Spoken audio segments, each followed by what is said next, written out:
Livro do Liberalismo à Apostasia, a Tragédia Conciliar, Monsenhor Marcel Lefebvre. Capítulo 17. Os Papas e o Catolicismo Liberal. O liberalismo católico é um verdadeiro flagelo. Pio IX. O padre Roussel reuniu em seu livro Liberalisme et Catholicisme uma série de declarações do Papa Pio IX que condenam a tentativa católico-liberal de aliar a Igreja com a Revolução. Eis algumas delas em que seria bom meditar. O que aflige nosso país e o impede de receber as bênçãos de Deus é essa mistura de princípios. Direi e não me calarei. O que temo não são esses miseráveis da Comuna de Paris. O que temo é essa desastrada política. O verdadeiro flagelo é o liberalismo católico, esse jogo de pêndulo que destruiria a religião. Sem dúvida deve-se praticar a caridade, fazer o possível para atrair os extraviados. Entretanto, não é necessário, por causa disto, compartilhar de suas opiniões. Adverti, pois, venerável irmão, bispo de Quimper, aos membros da Associação Católica, que em muitas ocasiões em que temos repreendido os partidários das opiniões liberais, não tínhamos em vista aqueles que odeiam a Igreja e aos quais teria sido inútil falar. Mas nos referimos aos que, conservando e mantendo escondido o vírus dos princípios liberais, com que, sob o pretexto de não estarem infectados com uma clara malícia, se alimentaram desde o berço, e que, segundo eles, não é prejudicial à religião. Transmitem-no facilmente às almas e propagam assim as sementes dessas revoluções que sacodem o mundo já há bastante tempo. Entretanto, por mais que os filhos do século sejam mais hábeis que os filhos da luz, as astúcias dos inimigos da Igreja teriam menor êxito se boa parte dos que levam o nome de católicos não lhes estendesse a mão amiga. Mas, desgraçadamente, há os que parecem querer andar de acordo com nossos inimigos e se esforçam por estabelecer uma aliança entre a luz e as trevas, um acordo entre a justiça e a iniquidade por meio dessas doutrinas chamadas de católico-liberais. Estas, apoiando-se em princípios os mais perniciosos, afagam o poder laico quando invade as coisas espirituais e levam os espíritos a respeitar ou ao menos tolerar as leis mais iníquas. Como se não estivesse escrito que ninguém pode servir a dois senhores.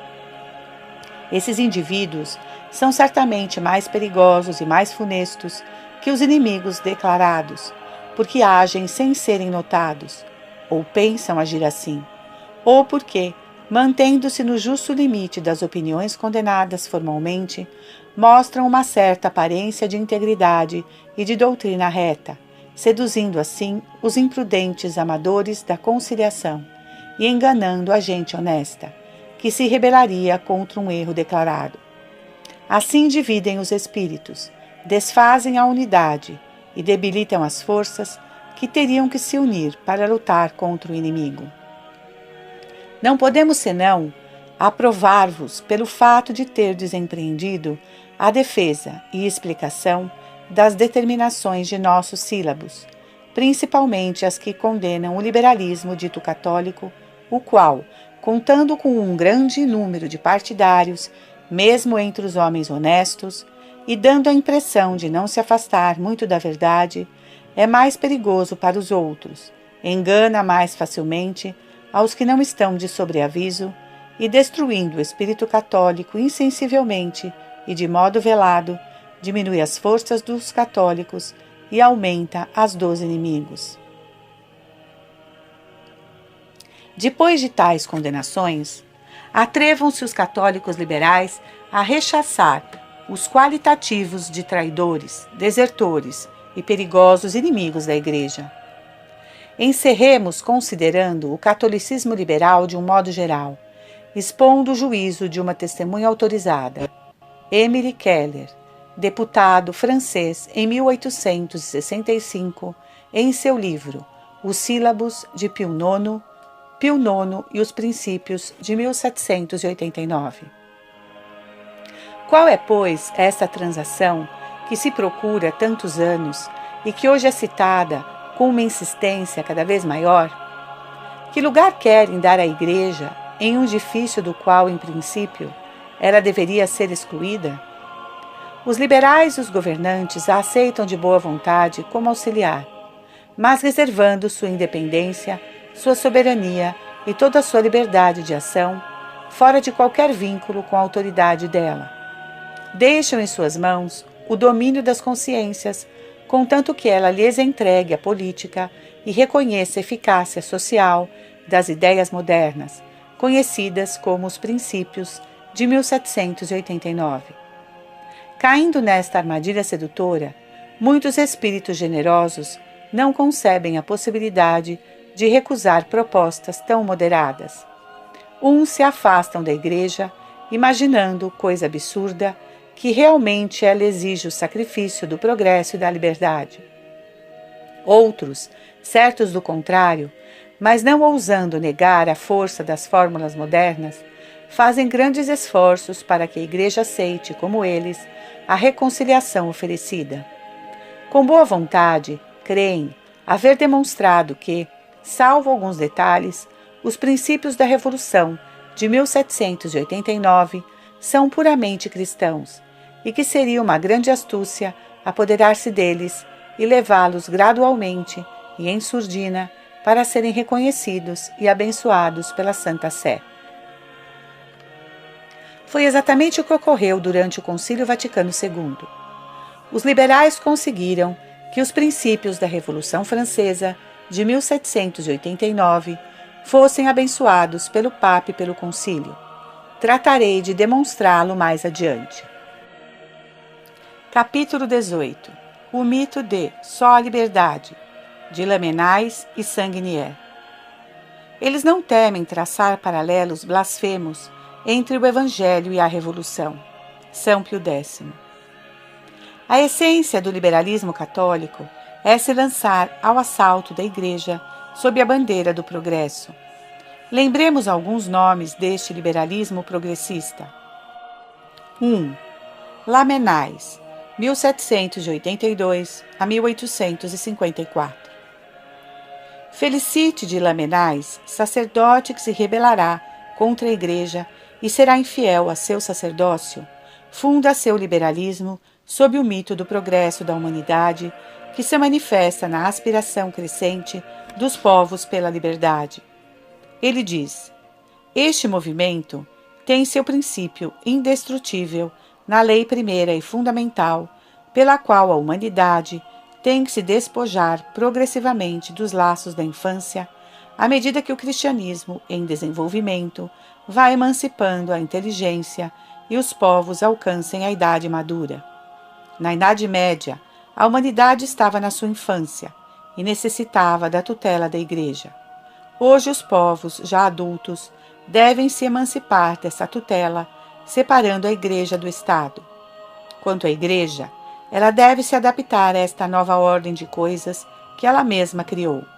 Uma nova ordem social fundada no grande desenvolvimento da liberdade que o catolicismo fez necessário, aumentando em nossas almas a verdadeira noção e o sentimento do direito. Na apresentação do programa do jornal L'Avenir, vemos o arremate perfeitamente liberal da teoria de Lamennais. Todos os amigos da religião precisam compreender que ela necessita somente de uma coisa: liberdade. Trata-se de submeter a Igreja ao direito comum e todas as associações religiosas diante da lei. Gregório XVI não podia deixar de combater tal erro e assim o fez na encíclica Mirari Vos, de 15 de agosto de 1832, ao condenar: aqueles que querem separar a Igreja do Estado e romper a mútua concórdia entre o império e o sacerdócio, pois o que é certo é que esta concórdia, que sempre foi tão saudável e favorável aos interesses da religião e da autoridade civil, é temida pelos partidários de uma liberdade desenfreada. Igualmente, Esse princípio absurdo, ou melhor dito, este delírio, que defende a necessidade de assegurar e garantir a qualquer um a liberdade de consciência. Certamente a Igreja não podia se acomodar aos princípios revolucionários liberal de liberdade para todos, e que a todas as opiniões religiosas se reconheça a mesma liberdade sem discriminação. Quanto à emancipação progressiva da humanidade, a fé católica lhe dá seu verdadeiro nome: apostasia das nações. 2. Marc Sanguinier e o Silon. Apesar das condenações dos papas, o liberalismo progressista continuou a penetrar na Igreja.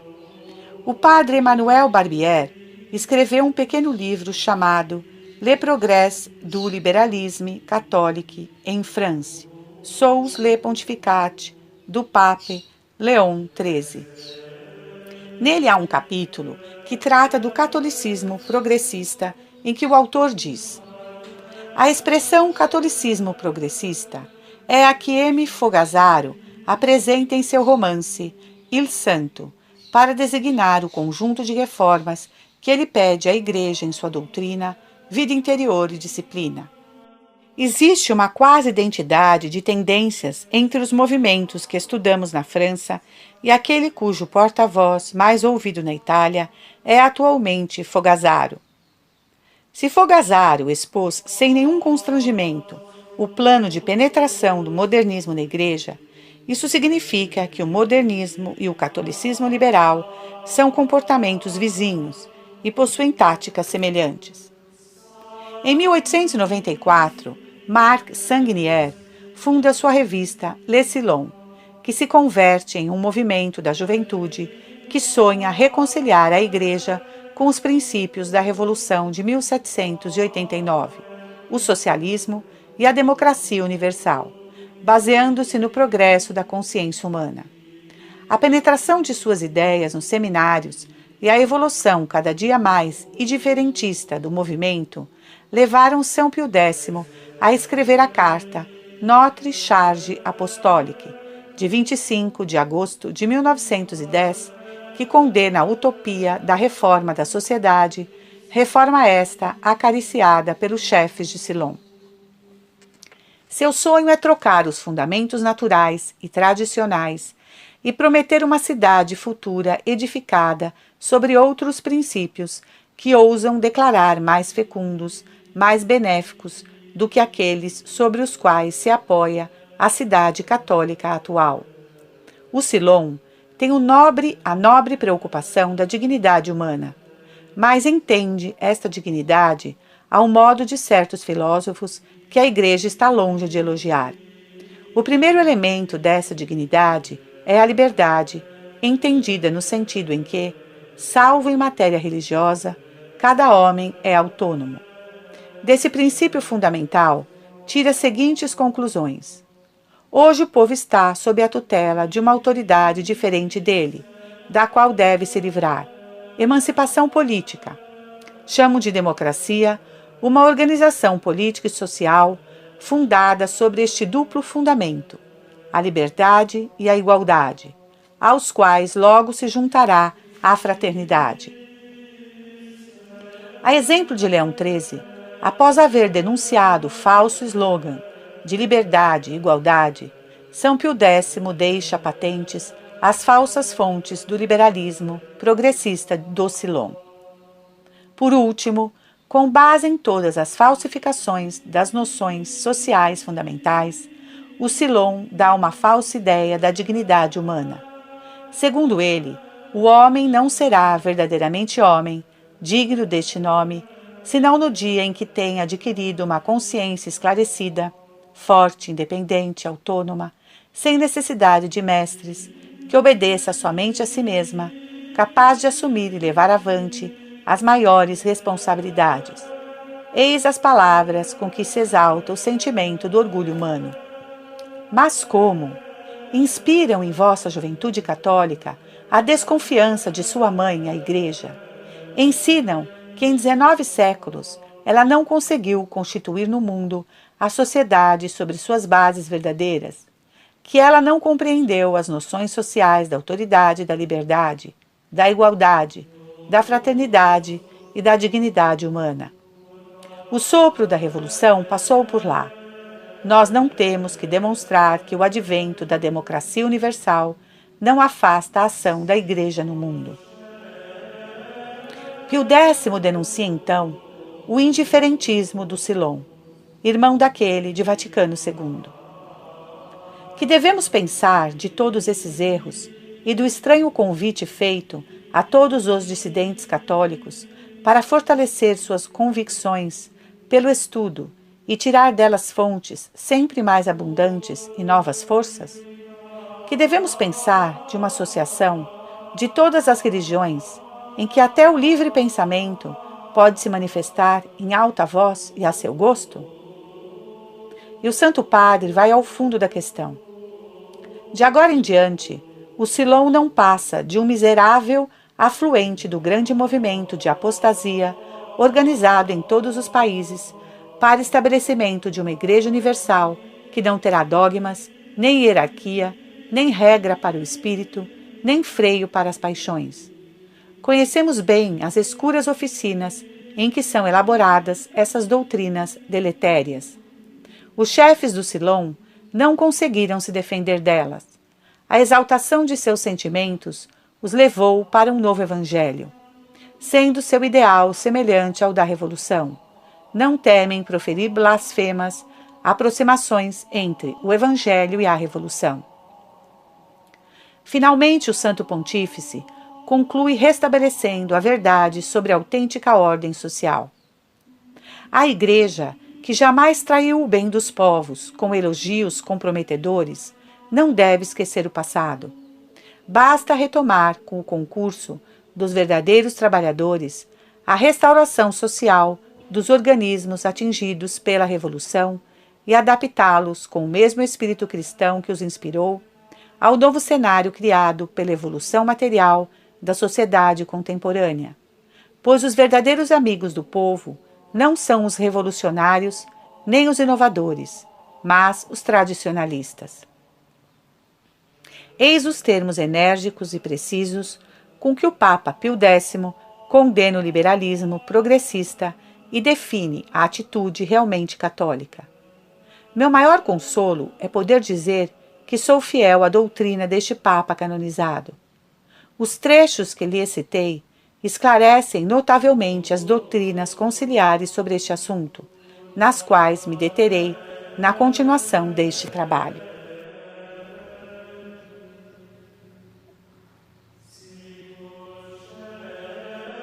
Livro do Liberalismo à Apostasia. A Tragédia Conciliar. Monsenhor Marcel Lefebvre. Capítulo 19. A Ilusão do Pluralismo. De Jacques Maritain a Yves Congar. O liberalismo que se diz católico lançou seu ataque contra a Igreja sob o estandarte do progresso, como lhes mostrei no capítulo anterior. Para penetrar com toda a segurança na Igreja, que até então o anatematiza, falta-lhe apenas revestir-se com o manto da filosofia. Alguns nomes conhecidos ilustram essa penetração liberal na Igreja até as vésperas do Vaticano II. Jacques Maritain, 1882 a 1973. Não é um erro chamar Jacques Maritain de o pai da liberdade religiosa do Vaticano II. Paulo VI, por sua vez, havia se alimentado com as teses políticas e sociais do Maritain liberal, posterior a 1926, e o reconhecia como mestre. Pio X havia sido, por certo, mais bem inspirado ao eleger como mestre o cardeal Pio, de quem foi tirada a passagem central de sua primeira encíclica, E Supremi Apostolatus, e sua divisa, restaurar tudo em Cristo. Mas a divisa de Maritain, que será também a de Paulo VI, foi instaurar tudo no homem.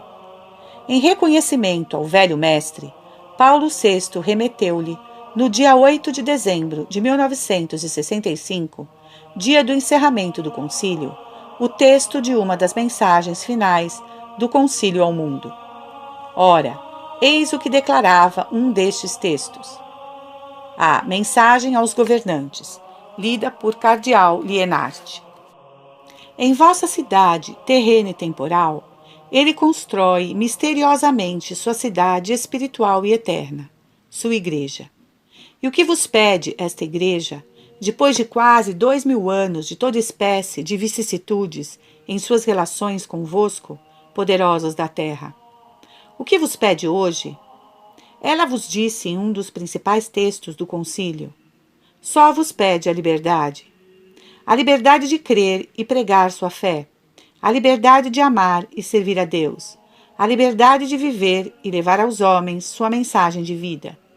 Não temais, ela é semelhante a seu mestre, cuja ação misteriosa não usurpa vossas prerrogativas, mas cura o homem de sua fatal velhice e o transforma, dando-lhe esperança, verdade e beleza. Isso é aceitar a tese de Maritain sobre a sociedade vitalmente cristã, segundo a qual a Igreja, renunciando à proteção da espada civil, através de um movimento progressivo e necessário, emancipa-se da nociva tutela dos chefes de Estado católicos e se contenta somente com a liberdade. Reduz-se a não ser mais do que um fermento evangélico escondido na massa ou signo de salvação para a humanidade. Esta emancipação da Igreja, assegura Maritain, vem acompanhada de uma emancipação recíproca do temporal em relação ao espiritual, da sociedade civil em relação à Igreja, de uma laicização da vida pública, que de certo modo é uma perda. Mas ela é amplamente beneficiada pelo progresso que dela adquire a liberdade e pelo pluralismo religioso que se instaura legalmente na sociedade civil. Cada família espiritual gozaria de um estatuto jurídico próprio e uma justa liberdade. Há, assim, ao longo da história humana, uma lei que se manifesta, a dupla lei da degradação e da supervalorização da energia da história, a lei de emergência da consciência da pessoa e da liberdade, e a lei correlativa de degradação de uma quantidade de meios temporais postos a serviço da Igreja e de seu triunfalismo. Enquanto a avareza do tempo e a passividade da matéria dissipam e degradam naturalmente as coisas deste mundo e a energia da história, as forças criadoras próprias do espírito e a liberdade elevam cada vez mais a qualidade desta energia. A vida das sociedades humanas avança e progride assim à custa de muitas perdas. Vocês já conhecem a famosa energia criadora de Bergson e a não menos famosa emergência da consciência de Teilhard de Chardin. Todas essas figuras, Bergson, Teilhard, Maritain, dominaram e corromperam o pensamento católico ao longo de várias décadas. Mas, se perguntasse a Maritain o que sucede com o reino social de Nosso Senhor na sua sociedade vitalmente cristã, se o Estado já não reconhece Jesus Cristo e sua Igreja? Prestem atenção à resposta do filósofo. A cristandade, ou o reino social de Jesus Cristo, é suscetível de várias realizações históricas sucessivas, essencialmente diferentes, mas analogicamente idênticas. A cristandade medieval do tipo sacra e teocrática, quantos equívocos nesses termos, caracterizada pela abundância de meios temporais a serviço da unidade da fé, deve dar lugar hoje a uma cristandade caracterizada, como vimos, pela emancipação recíproca do temporal e do espiritual e pelo pluralismo religioso e cultural da cidade.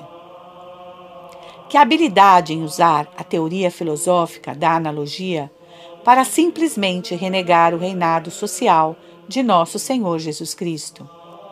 É evidente que a cristandade se pode realizar de maneira diferente na monarquia de São Luís e na República de Garcia Moreno.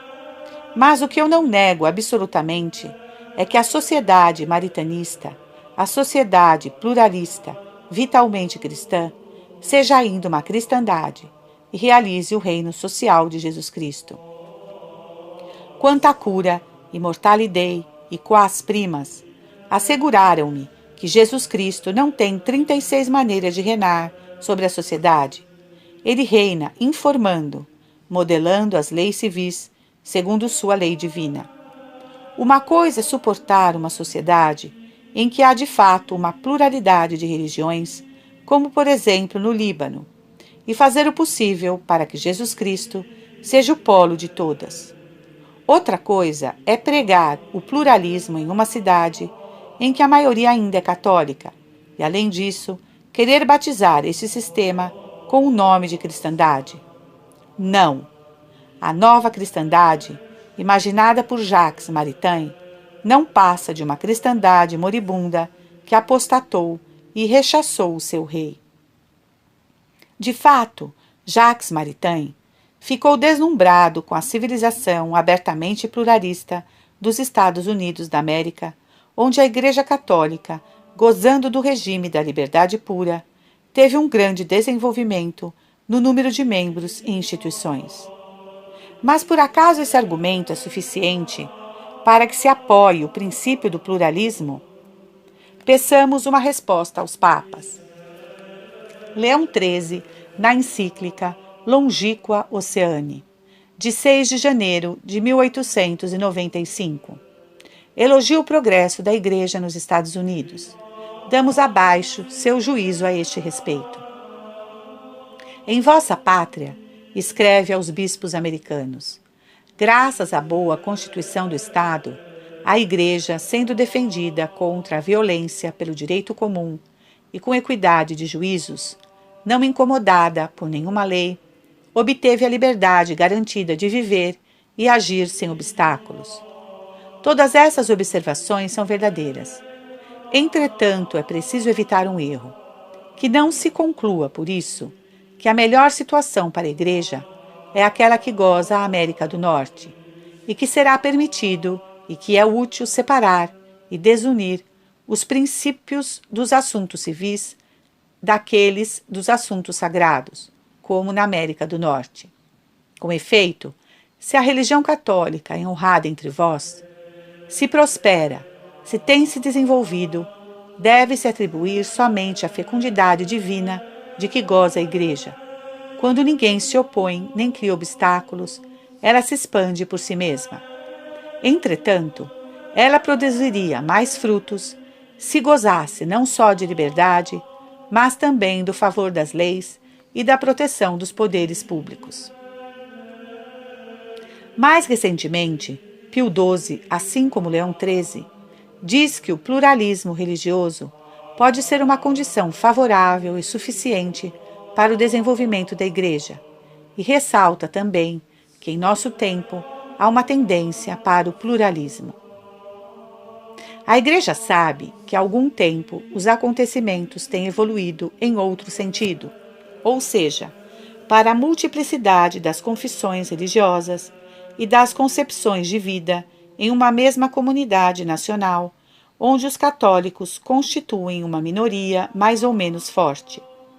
Para a história, pode ser interessante e até surpreendente encontrar um exemplo nos Estados Unidos da América, onde a Igreja se expande, mesmo em situações as mais discrepantes. Mas o grande Papa não deduziu que, por esse motivo, devia virar-se para onde sopra o vento da história e promover o princípio do pluralismo. Pelo contrário, reafirmou a doutrina católica. O historiador não deveria esquecer que, mesmo que a Igreja e o Estado tenham conhecido horas e anos de luta, houve desde Constantino Magno até a época contemporânea, e mesmo recentemente, períodos tranquilos e frequentemente prolongados, durante os quais colaboraram com completa compreensão na educação das mesmas pessoas. A Igreja não esconde que considera esta colaboração como normal e que vê como um ideal a unidade do povo na verdadeira religião e na unanimidade de ação entre ela e o Estado. Mantenhamos firmemente essa doutrina e desconfiemos da ilusão do pluralismo. Se o vento da história parece soprar atualmente nessa direção, certamente não é pelo sopro do Espírito Santo, mas sim pelo vento glacial do liberalismo e da revolução, através de séculos de trabalho para solapar a cristandade. Yves Congar e outros. O padre Congar não está entre meus amigos. Teólogo experimentado, no concílio foi o autor principal, juntamente com Karl Hammer, dos erros que desde então não tenho cessado de combater. Entre outros, escreveu um livreto intitulado Monsenhor Lefebvre e a Crise da Igreja. Ora, vocês verão como, a exemplo de Maritain, o padre Congar nos inicia nos mistérios da evolução, do contexto histórico e do vento da história. Não se pode negar, diz ele, que este texto, a Declaração Conciliar sobre a Liberdade Religiosa, diga coisa bem distinta dos sílabos de 1864, e mesmo quase o contrário das proposições 15, 77 e 79 deste documento. É que os sílabos defendiam um poder temporal ao qual o papado renunciou em 1929, considerando uma nova situação. O contexto histórico-social em que a Igreja era chamada a viver e a falar já não era o mesmo. Os acontecimentos nos haviam ensinado. Já no século XIX, alguns católicos haviam compreendido que a Igreja encontraria melhor apoio para sua liberdade na firme convicção dos fiéis e não nos favores dos príncipes. Para a desgraça do padre Congar, esses católicos não são senão os católicos liberais condenados pelos papas, e o ensinamento dos sílabos, longe de depender de circunstâncias históricas passageiras, constitui um conjunto de verdades deduzidas logicamente da Revolução e tão imutáveis como a fé. Mas nosso adversário prossegue e insiste.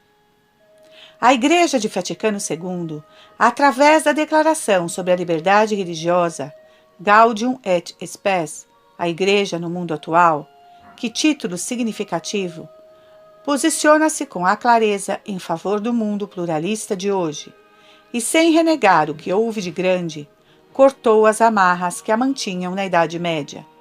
Não se pode permanecer estagnado em um período da história. Aí está. O desenvolvimento da história conduz ao pluralismo. Deixemos ir nesta direção a barca de Pedro e abandonemos o reino social de Jesus Cristo nas longínquas margens de um tempo que ficou para trás.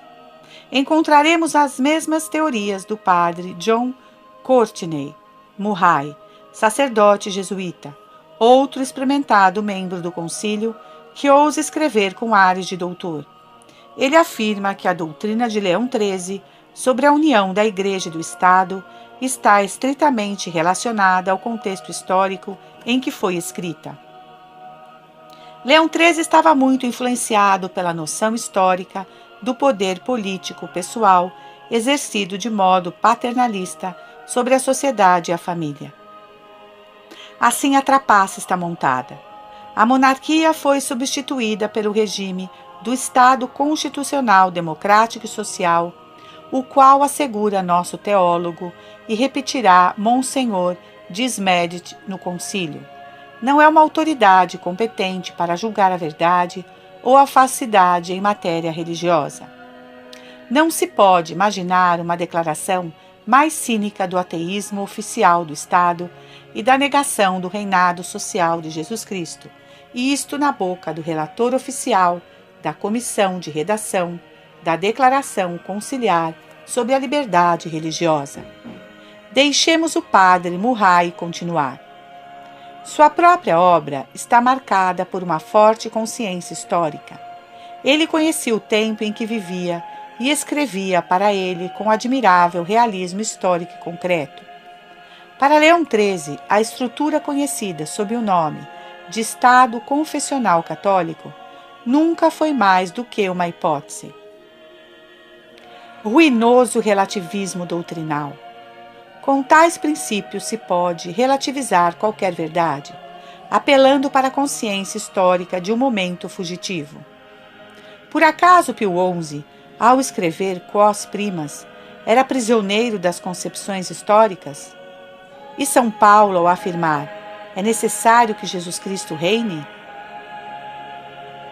Creio que o leitor terá compreendido a perversidade do relativismo doutrinal histórico de Maritain, Yves Congar e companhia. Trata-se de pessoas que não têm nenhuma noção da verdade, nem a menor ideia do que seja uma verdade imutável. É cômico comprovar que esses mesmos liberais relativistas, que foram os verdadeiros autores do Vaticano II, atualmente chegam a dogmatizar o concílio que haviam declarado pastoral e nos querem impor as novidades conciliares como doutrinais, definitivas e intocáveis. Se aborrecem quando ousamos dizer-lhes: vocês dizem que hoje o Papa já não escreveria Quos Primas. Eu lhes digo, também hoje não se escreveria seu concílio, já que está superado. Vocês se aferram a ele porque é a obra de vocês mesmos, mas eu me apego à tradição porque é obra do Espírito Santo.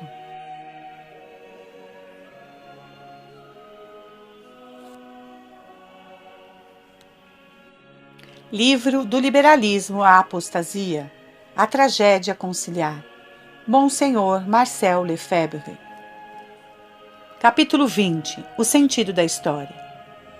Nos capítulos anteriores, procurei mostrar que católicos liberais, como Lamennais, Maritain, Congar, têm uma visão pouco católica do sentido da história. Tratemos de aprofundar sua concepção e julgá-la à luz da fé. Senso ou contrassenso. Para os católicos chamados liberais, a história tem um sentido, ou seja, uma direção. Na Terra, essa direção é imanente, a liberdade. A humanidade é empurrada por um sopro imanente, rumo a uma consciência crescente da dignidade da pessoa humana, rumo a uma liberdade cada vez mais livre de toda coação. O Vaticano II ecoará essa teoria dizendo, a exemplo de Maritain: em nosso tempo, a dignidade da pessoa humana é objeto de consciência cada vez mais viva. São cada vez mais numerosos os que reivindicam para os homens a possibilidade de agir de acordo com suas próprias opiniões e segundo sua livre responsabilidade. Ninguém discute que seja desejável que o homem se encaminhe livremente para o bem. Mas é muito discutível que nossa época, ou mesmo o sentido da história em geral, estejam marcados por uma consciência crescente da dignidade e liberdade humanas. Somente Jesus Cristo, ao conferir aos batizados a dignidade de filhos de Deus, mostra aos homens em que consiste sua verdadeira dignidade, a liberdade de filhos de Deus de que fala São Paulo, Romanos 8:2. À medida que as nações se submeteram a nosso Senhor Jesus Cristo, viu-se com efeito o desenvolvimento da dignidade humana e uma sã liberdade. Mas desde a apostasia das nações, com a instauração do liberalismo, é forçoso verificar que, pelo contrário, se não reina Jesus Cristo, as verdades diminuem entre os filhos dos homens. Salmo 11:2. A dignidade humana se torna cada vez mais desprestigiada e achatada, e a liberdade reduz-se a um tema vazio, sem qualquer conteúdo. Porventura já se viu, em alguma época da história, um empreendimento tão radical e colossal de escravidão como a técnica comunista de escravizar as massas?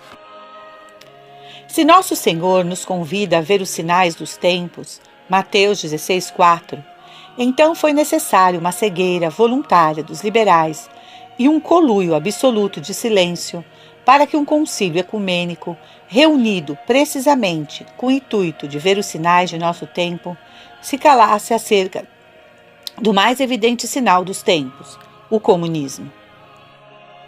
Tal silêncio basta, por si só, para cobrir de vergonha e reprovação este concílio diante da história, e para mostrar quão ridícula é a alegação do preâmbulo de Dignitatis Humanae que lhe citei.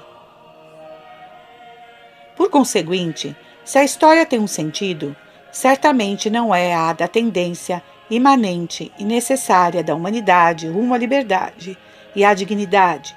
Isso não passa de uma invenção ad justificandas, justificationes suas, para justificar seu liberalismo e cobrir com a máscara enganosa do progresso o vento gelado que fazem soprar sobre a cristandade há 2 séculos. Jesus Cristo, polo da história. Qual é, pois, o verdadeiro sentido da história? Acaso há um sentido da história? O centro de toda a história é uma pessoa, nosso Senhor Jesus Cristo, pois, como diz São Paulo, porque nele foram criadas todas as coisas, nos céus e na terra, as visíveis e as invisíveis, quer sejam os tronos, quer as dominações, quer os principados, quer as potestades, tudo foi criado por ele e para ele, e ele é antes de todas as coisas, e todas as coisas subsistem por ele. E ele é a cabeça do corpo da igreja, e é o princípio, de maneira que ele tem a primazia em todas as coisas, porque foi do agrado do Pai que residisse nele toda a plenitude, e que por ele fossem reconhecidas consigo todas as coisas, pacificando pelo sangue da sua cruz tanto as coisas da terra como as coisas do céu. Colossenses 1, 16, 21. Jesus Cristo é, portanto, o polo da história. A história tem somente uma lei. É necessário que ele reine. 1 Coríntios 15, 25. Se ele reina, reinam também o verdadeiro progresso e a prosperidade, que são bens muito mais espirituais que materiais. Se ele não reina, vem a decadência, a caducidade, a escravidão sob todas as formas, o reino do mal. É o que profetiza a Sagrada Escritura. Porque a nação e o reino que não te servem perecerão. Estas nações serão completamente destruídas. Isaías 60, 12. Há excelentes livros sobre a filosofia da história, mas que me deixam surpresos e impaciente quando comprovo que omitem este princípio absolutamente capital ou não o põem no lugar que lhe é devido. Trata-se do princípio da filosofia da história, sendo também uma verdade de fé, verdadeiro dogma revelado e confirmado centenas de vezes pelos fatos. Eis a resposta à pergunta: qual é o sentido da história? A história não tem nenhum sentido, nenhuma direção imanente. Não existe o sentido da história. O que há é um fim da história, um fim transcendente, a recapitulação de todas as coisas em Cristo. É a submissão de toda a ordem temporal à sua obra redentora. É o domínio da Igreja militante sobre a cidade temporal que prepara para o reino eterno da Igreja triunfante no céu. A fé afirma e os fatos demonstram que a história tem um primeiro polo, a encarnação, a cruz, Pentecostes. Ela teve seu completo desenvolvimento na cidade católica, quer seja no Império de Carlos Magno ou na República de Garcia Moreno, e chegará a seu polo final, quando o número dos eleitos se completar, depois do tempo da grande apostasia. 2 Tessalonicenses 2:3. Não estamos vivendo este tempo? Uma objeção liberal contra a cidade católica. A partir do que foi dito acima, conclui-se que na história não há nenhuma lei imanente do progresso da liberdade humana, da emancipação da cidade temporal, quanto à submissão a nosso Senhor Jesus Cristo. Mas alguns liberais, como o príncipe Alberto de Broglie, em seu livro A Igreja e o Império Romano, no século IV, dizem que o regime da união entre a Igreja e o Estado, que foi o regime dos imperadores cristãos e germânicos, sempre conduziu a uma submissão da Igreja ao Império, a uma nefasta dependência do poder espiritual ao temporal. Diz o autor: a aliança entre o trono e o altar nunca foi durável, nem sincera, nem eficaz. Como consequência, a liberdade e a independência recíprocas desses dois poderes devem ser estimuladas. Deixe o cardeal Pio o cuidado de responder a essas acusações liberais. Ele não tem dúvida em qualificar tais afirmações temerárias como trivialidades revolucionárias.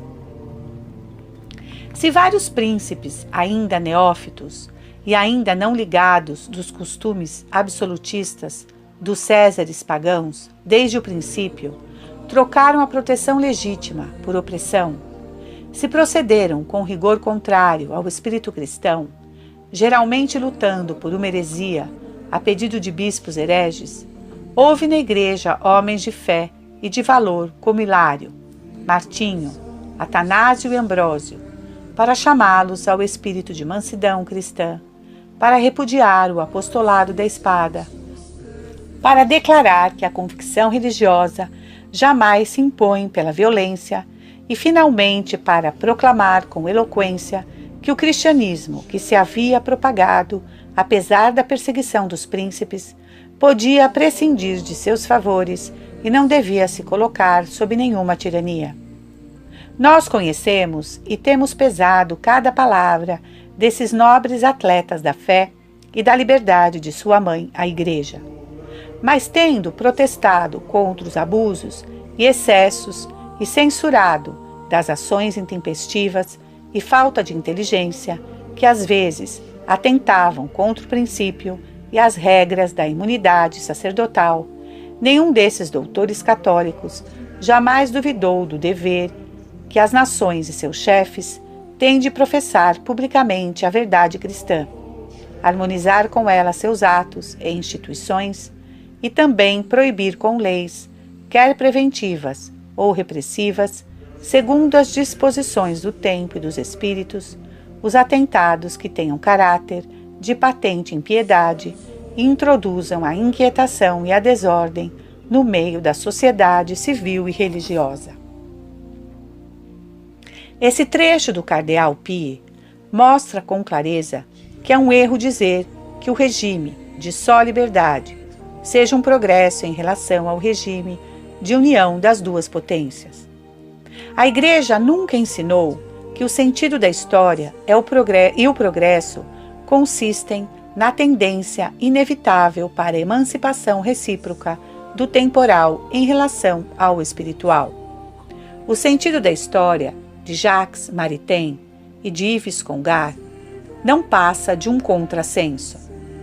Esta emancipação, que descrevem como sendo um progresso, não passa de um divórcio ruinoso e blasfemo entre a cidade e Jesus Cristo.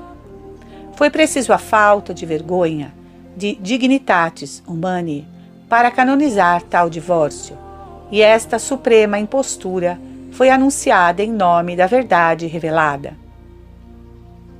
Por ocasião da conclusão da nova concordata entre a Igreja e a Itália, João Paulo II declarava: nossa sociedade se caracteriza pelo pluralismo religioso. E dizia a consequência: esta evolução demanda a separação entre a Igreja e o Estado. Mas em nenhum momento João Paulo II pronunciou um juízo sobre essa troca. Não deplorou a laicização da sociedade, nem disse que a Igreja simplesmente se resignava com uma situação de fato.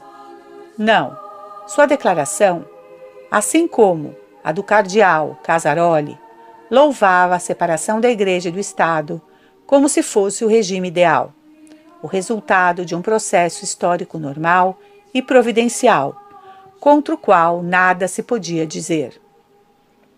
Dito de outra forma, viva a apostasia das nações, eis aí o progresso. Ou então, não devemos ser pessimistas, abaixo os profetas de calamidades. Jesus Cristo já não reina? Qual o problema? Está tudo bem. De qualquer modo, a Igreja marcha rumo ao cumprimento de sua história. E no fim, Cristo virá. Aleluia. Esse otimismo simplista, enquanto já se acumulam as ruínas, esse fatalismo imbecil, não são os frutos do espírito do erro e do descaminho? Tudo isso me parece absolutamente diabólico.